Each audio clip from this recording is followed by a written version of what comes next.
Assalamualaikum warahmatullahi wabarakatuh.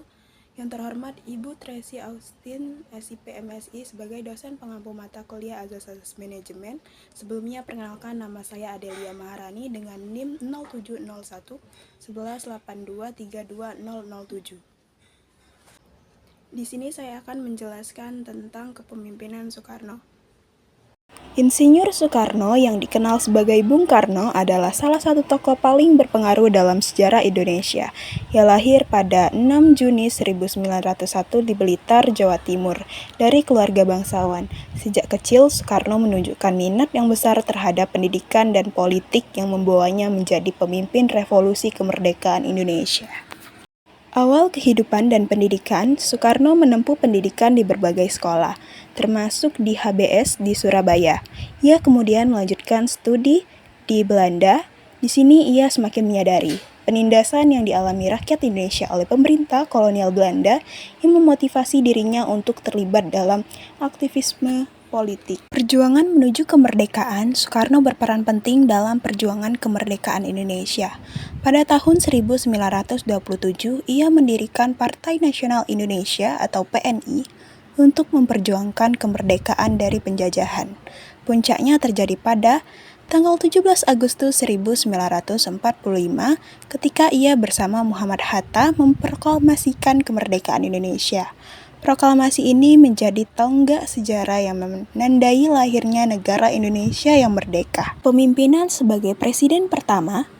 Setelah proklamasi, Soekarno terpilih sebagai presiden pertama Indonesia dan menjabat dari tahun 1945 hingga 1967. Ia dikenal dengan gaya kepemimpinan yang karismatik dan temperamental, mampu membangkitkan semangat nasionalisme di kalangan rakyat.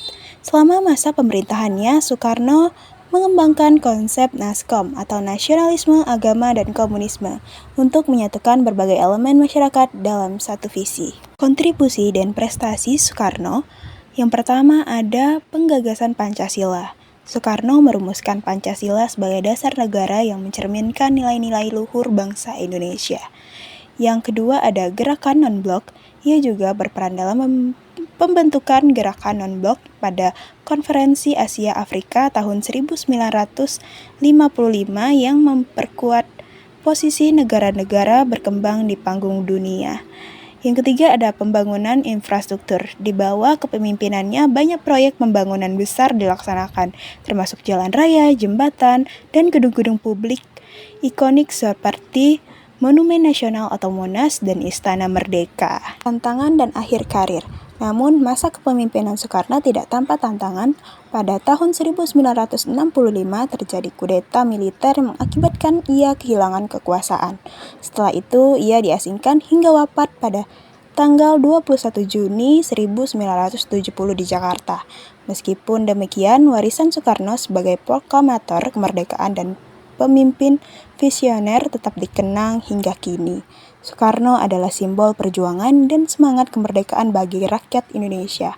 Ia tidak hanya membebaskan bangsa dari penjajahan, tetapi juga membangun fondasi bagi negara modern yang kita kenal sekarang. Dan video penjelasan dari saya tentang kepemimpinan Soekarno, saya ucapkan terima kasih. Wassalamualaikum warahmatullahi wabarakatuh.